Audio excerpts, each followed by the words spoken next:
every Christ follower is issued a simple and yet profound invitation. It's an invitation to follow. However, this is not an invitation to follow blindly, because His footprints are there for you to see. Welcome to Fraser 365. I'm Chris Montgomery, Senior Pastor of Fraser Church in Montgomery, Alabama. If you dare to accept the challenge to follow Jesus in His steps, you will join a long line of faithful followers who have gone before you, both within Fraser Church and around the world. Thanks for joining us.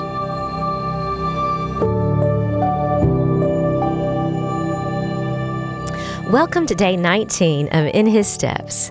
Today's title is Transform People, Give. Lynn Bayab said, "I see clearly that generosity with money, as well as with time and possessions, reflects the generous heart of God revealed in Jesus." Our text today is found in Luke chapter 19, verses 1 through 10. He entered Jericho and was passing through. And behold, there was a man named Zacchaeus. He was a chief tax collector, and he was rich. He was seeking to see who Jesus was, but on account of the crowd, he could not, because he was small in stature. So he ran on ahead, and he climbed up into a sycamore tree to see him, for he was about to pass that way. And when Jesus came to the place, he looked up and he said to him, "Zacchaeus, hurry and come down, for I must stay at your house today." So he hurried and came down and received him joyfully. And when they saw it, they all grumbled, "He has gone in to be the guest of a man who is a sinner." And Zacchaeus stood and said to the Lord, "Behold, Lord, the half of my goods I give to the poor, and if I defrauded anyone of anything, I will restore it fourfold." And Jesus said to him, "Today salvation has come to this house, since he is also a son of Abraham. For the Son of Man came to seek and to save the lost." Luke 19 records the salvation of a chief tax collector named Zacchaeus. For our devotion today, we will refer to him as Zach. Like many tax collectors in Jesus' day, Zach was a dishonest charlatan. He had cheated people on their taxes to make himself rich. More importantly, he was lost. Fortunately for him and for everyone, Jesus came to seek and to save the lost. Notice that Zach wanted to see Jesus, but it was Jesus who looked up and spoke first to him. While Zach was short in stature and hurriedly climbed up in a sycamore tree, Jesus was long on compassion, and he stopped on his journey to save a lost sinner. J.C. Ryle describes what happens when lost people are saved. Converted sinners will always give evidence of their conversion. We're told that Zacchaeus stood and said unto the Lord, "The half of my goods I give unto the poor, and if I've taken anything from any man by false accusation, I'll restore it to him fourfold."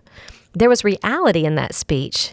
This was an unmistakable proof that Zacchaeus was a new creature. When a wealthy Christian begins to distribute his riches and an extortioner begins to make restitution, we may well believe that old things have passed away and all things have become new, as 2 Corinthians 5:17 tells us. There was decision in that speech. "I give," says Zacchaeus, "I restore."